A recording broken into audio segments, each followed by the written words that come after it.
All right, folks, with us now, there's a Chief Executive Officer of the Jamaica Bankers Association, Mrs. Barbara Hume, with the latest on restoring financial services in areas hit by the hurricane. Good morning. Welcome to Smile. Thank you. Thank you, Neville. Your family, hope your family is okay. Yes, well, those of us in Kingston, thank God, we're okay. We're still hoping to get word from our family in deep rural Westmoreland. So if I could give a shout out to everybody in Blowery District, we are thinking of you. So you haven't heard from them? No, not directly, but we've gotten word that they are sheltering with neighbors. So they're okay? Yes, we're trying to get some help to them. Yeah, thank you. Brilliant. Yeah.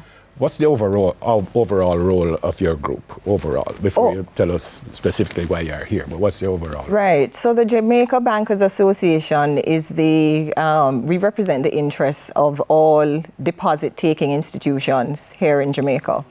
That's to say the commercial banks, a merchant bank, and a building society. We're really the industry lobby group representing the interests of all DTIs, as we say, here in Jamaica. Difficult time now. Yes, and let me just say that both the association and our member institutions, we stand with Jamaica at this time. Our hearts, our thoughts, our prayers are with all of Jamaica at this time. And our member institutions, we are doing the absolute best that we can to facilitate the rescue and recovery efforts. And in due course, of course, when we get to that stage, we will be supporting the rebuilding. Yeah, just before Debbie, people going to still give you a hard time because I want my money. Yes. I don't care whether hurricane come or it's now I want my money because hurricane come. Why the ABM not working? Yes, of course. Well, thank you for the question, Neville, and it's a very fair question. First of all, I hope the public will appreciate that our member institutions are facing the same challenges that the rest of the country is facing, okay? Now, to answer your question specifically about why some of the ABMs still have not been restored to service, and by the way, I should mention that since the resumption of business last week, I think the 29th, we have seen where every day more and more of the ABMs are coming back into service. But of course, we are not quite back to a full resumption. And why is that? 4 things need to be in place. You need to have access, right? So, in some cases, roads are still impassable. You need to have security.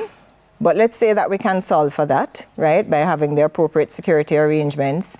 You need to have electricity, right, which is also being restored gradually, and you can solve for that in the interim by using a generator perhaps. But then the one that is proving to be a bit of a constraint, more so than anything else at the moment, is telecommunications. Because, the ABMs are on a network, and so they have to be able to communicate with the rest of the banking system. And the telecoms are doing their best to restore service, I'm sure.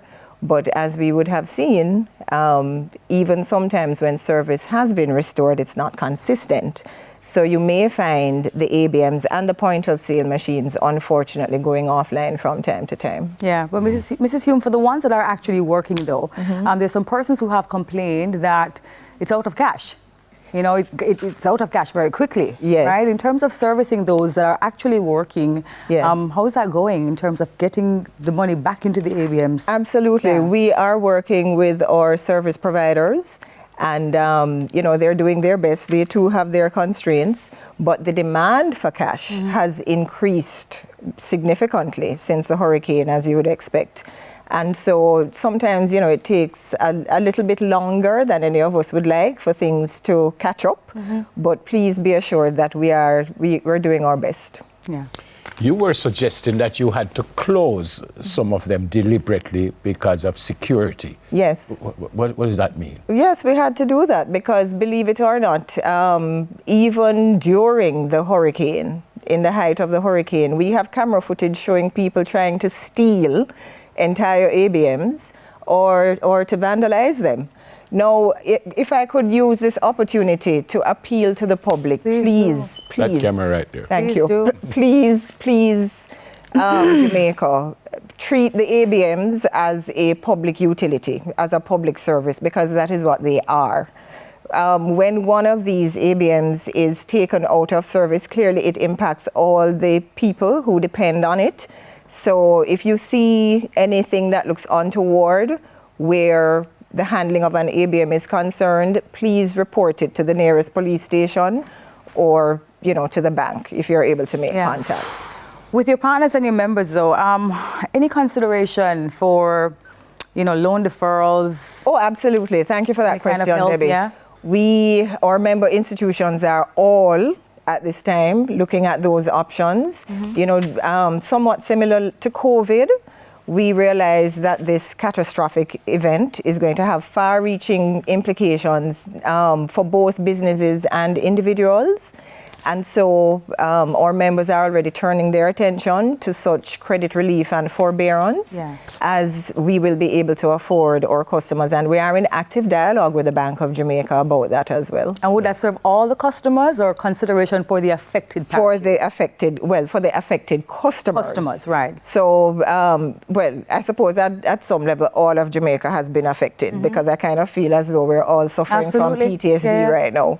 But at the end of the day, we still have to have a functioning system. Yeah. And remember that the monies that we have lent are the same deposits that on the other side people are looking for. Yeah. So we still have to be responsible. But for those customers whose ability to service their facilities has been impacted, whether you're a consumer or a company, please contact your bank and speak with your bank. Your bank is willing to help you. Thank you for that. Forgive my ignorance, Mrs. Hume, because I know that just after the hurricane, there were some banks, some branches that were not open. Yes. I say forgive my ignorance because of this question. So I go to an ABM and I can't get my money. Is there a suggestion from you that, all right, you can't get it at the ABM, but what? Yes, what thank you. Thank you for that question, Neville. So again, our members are all working feverishly to have a return to business as usual as soon as possible. But again, remember those 4 things that have to be in place. So until then, we're also appealing to our merchants or gas stations or supermarkets or pharmacies, anywhere that has a point of sale machine. If you can facilitate cash back at the point of sale, that will also help. So I can just go and say, give me 20,000 on the card. Well, if you make a purchase, using your debit card, you should be able to get some cash back if you need it. That having been said, because the whole country, especially in the worst affected areas, has been moving towards more cash transactions, the demand for cash is greater. So we know some of our merchants may not be able to facilitate this at the level at which they and it also depends on the merchant also whether they want to do that. Yeah, exactly, whether they're set up because to do that. Isn't there a cost for that to the merchant if I go and take cash off? The banks are looking at that as well. The banks are but right now there is a cost to that. Yes, there is a cost, but our member institutions individually are making their determinations as to what accommodations can be made. Because again, we're really trying to do our part to help the country. I didn't think about that. That's a great idea. Yes. Great idea. Yes. Well, we're about to wrap up. Anything else you want to add just before? Well, just to say, Jamaica, your banks stand with you. We are here for you, and again, we encourage anyone who has been affected by Melissa, who has a need to speak to their bank, please do so. We are here to help you, and we want to hear from you. Beryl obviously wasn't as bad, but it hit the same areas. Yes. Can you remember how long it took for the banking system to jump back up after Beryl? I wish I had thought about that question. I wasn't with the association at the time, so I'm sorry I'm not able to. But I think it's fair to say that the recovery from Beryl would have been a lot faster than we can reasonably expect here, because this is a Category 5. Yes. And even with all our business continuity plans that our member institutions have, a Category 5 is really in a class by Category itself. 5 is a Category 5. Yes. But listen, we thank you so much for being here. Yeah, Chief Executive Officer of the Jamaica Bankers Association, Barbara Hume. After the break, we'll look at waste management after the hurricane. Hopefully you get your family together quickly.